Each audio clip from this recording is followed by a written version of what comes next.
Have you ever made something and spent days on it or weeks, maybe even months, and then somehow you just never wear it?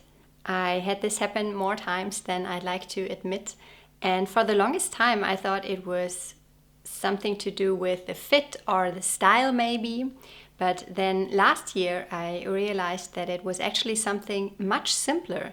It was the color. And in this video I would like to explore that idea a little bit more deeply, because this isn't just about color theory. It is about why some colors somehow feel right when we put them on and others simply don't.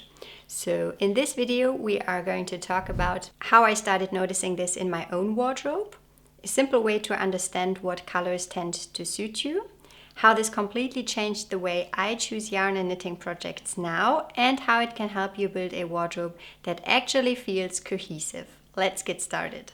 I used to choose colors based on what I like in isolation. A beautiful skein of yarn, a shade that I saw in a picture that looked stunning on somebody else, a trendy color, or something that just felt inspiring in the moment. But when I actually wore the finished piece, something felt slightly off.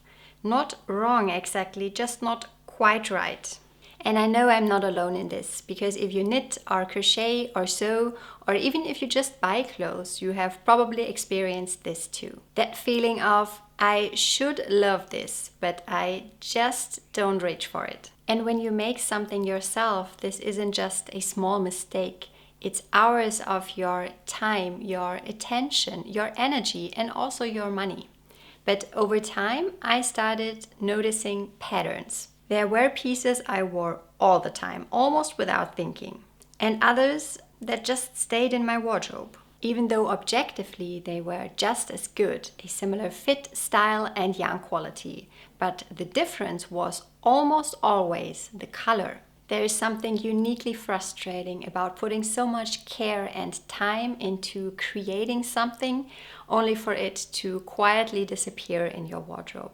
And I think especially with knitting, you often fall in love with the yarn first, like this beautiful skein of yarn that I spontaneously picked up in a store, but you usually do not imagine how this yarn is going to look once it is knitted up and once you actually wear it. And I think this can lead to the problem. And for a long time, I didn't really understand why this kept happening until I came across the concept of color seasons.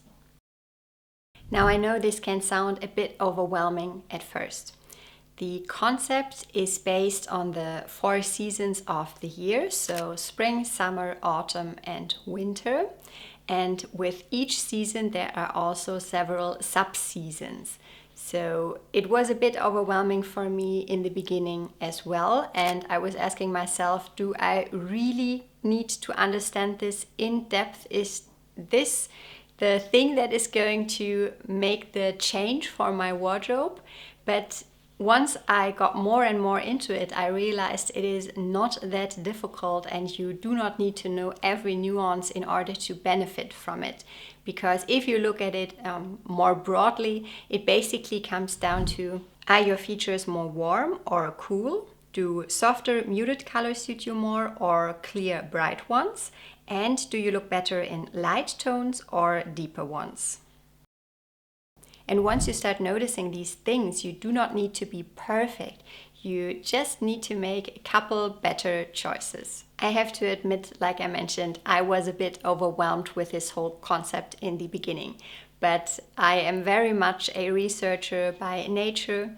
Some of you might not know this, but I have a PhD in chemistry, so I have done a lot of research over the years, and I actually enjoy it. So I really wanted to understand this concept and also, of course, find out my color season.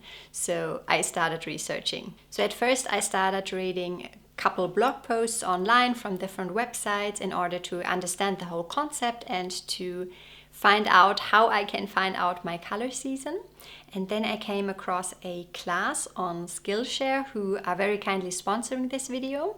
And this class is by Astrid Feichter and it is called Look Your Very Best, Learn About Color, Style and Fashion.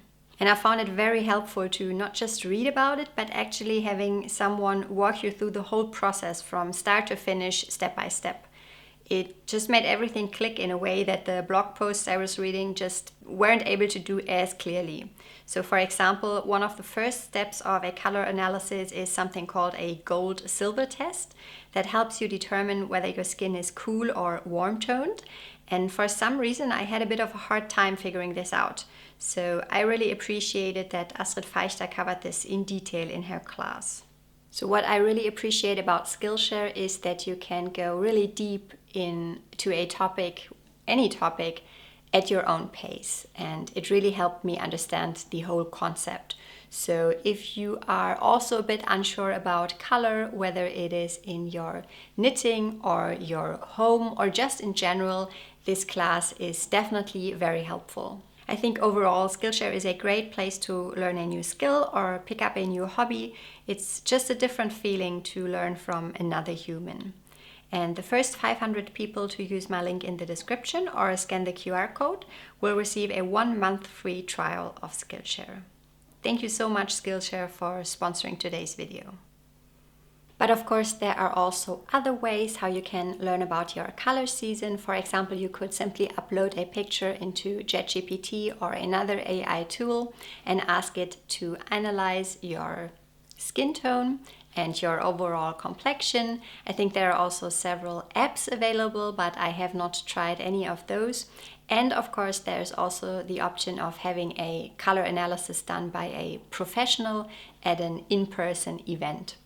And for me, after I got more and more interested in this topic, I also wanted to have the professional color analysis done just to confirm my suspicion, because after I took the class, I was fairly certain that I am a summer type, but I just wanted to be absolutely sure. But of course, the professional color analysis is also a very fun event overall, and especially for me, I decided to do it together with my mom, and we had a lot of fun. We are 2 very different color seasons, and it was a great experience. What I really liked about learning this properly was that it gave me a framework, not just rules, but understanding of the whole concept. And I also wanted to say that you do not have to figure out everything perfectly before you can get started. You can simply ask yourself a couple of questions. Do I feel better in softer colors or brighter ones? And do I reach more for cool tones or warm tones? Because that alone can guide your choices. And the goal is not perfection, it is awareness. So if you are unsure where to start, I would recommend that you look at what you already wear most, notice compliments you might receive, and compare 2 colors side by side and see which one makes you look more healthy and vibrant. Because I strongly believe that we have a natural intuition about which colors tend to suit us best. Now, the first step is to determine whether you have a cool or warm-toned undertone in your skin. And I already mentioned this previously. This is the gold versus silver test. And I have to admit, I personally had a bit of a harder time with that, because if you start asking yourself, which type of jewelry do I gravitate more? I have to say that I do like both gold and silver in my wardrobe as an accessory, because the assumption is that the people that naturally gravitate towards gold jewelry are more warm toned and the ones that gravitate towards silver jewelry are cool toned. But like I said, for me, I liked both, so I really needed this test to find out my undertone. Now, after I found out that I am a summer type, and summer is a cool tone season and the more muted colors suit it best, I also learned that I should wear silver jewelry, or silver jewelry in general suits me best. And this is already true, luckily, for my engagement ring and wedding band, and I noticed that I'm now gravitating more towards silver jewelry since I know my season now, and I am wearing a silver necklace today, and I quickly wanted to show it to you if I can get it off without looking, because I think it's just so pretty. This is a birth flower pendant necklace. Let's see, can you see that? I think it's okay. Can you see it? I think it's reflecting in a very weird way. I'm trying to insert a picture because this is absolutely beautiful. This is jewelry by a company called Hey Happiness, and they very kindly reached out to me and sent me this beautiful necklace. And my birthday is actually in May, and the birth flower for May is Lily of the Valley. And this is therefore the flower on my pendant. And I think it's absolutely cute. I love to wear it. Now, if you would like to check them out, I'm going to leave an affiliate link for you in the description box. And they also have all the necklaces, not only in silver, but in gold and rose gold as well. Let's talk about how this ties back into knitting and a handmade wardrobe now, because for me it really completely changed my knitting. Because when you spend 30, 50 or maybe even 100 hours on a garment, the color suddenly becomes that much more important. I started choosing yarn differently, not just based on what looks beautiful in the skein, but on what would actually work for me. And something interesting happened. My projects started feeling more connected. The pieces in my wardrobe felt more cohesive, and somehow everything went together quite well. And most importantly, I actually wore what I made, because I stopped thinking about single projects and started thinking more about my wardrobe as a whole. And the cardigan that I am wearing today is a perfect example for this. Now, this yarn is called Pinta, and it is by the German yarn brand Pasquali. And the yarn was very kindly gifted to me by the company.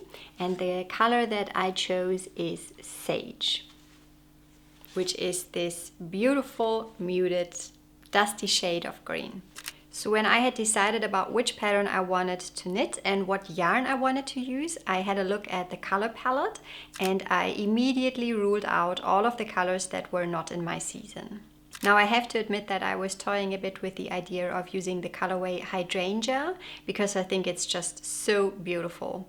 But compared with the other blues in this base, Horizon would definitely suit a summer type a bit better.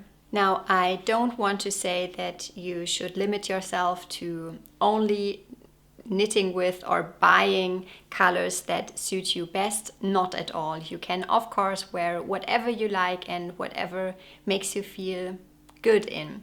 But for me, since I have a bit of a smaller wardrobe anyways, and I would like everything to go together, I really like to stick to my color palette. So this is how I chose Sage in the end, and I think it is a stunningly beautiful color. So instead of guessing, I now have a sense of this might probably work, or this might probably not be the best option for me. And that does not mean that I never experiment. It just means that most of the time my choices are aligned, and that really changed everything for me, because now I always ask, does this color already exist in my wardrobe, and can I wear it with at least 3 other pieces? And for me, this isn't really just about color. It is about being intentional with the choices I make. It's about creating fewer pieces, but ones that actually belong in my wardrobe. Pieces that I want to wear again and again. Because in the end, it's not just about making something beautiful. It's about making something that feels like you. It's not about restricting yourself. It is about understanding yourself. I'd be really curious to hear if you have experienced this as well, that you knitted something or made something in whichever way, and somehow in the end you just didn't wear it. And I would also really like to know if you have researched the topic of color seasons as well before, and if this has helped you as much as it has helped me. And if you would like to watch another video, I think you're also going to enjoy this one. Until next time, take care. Bye.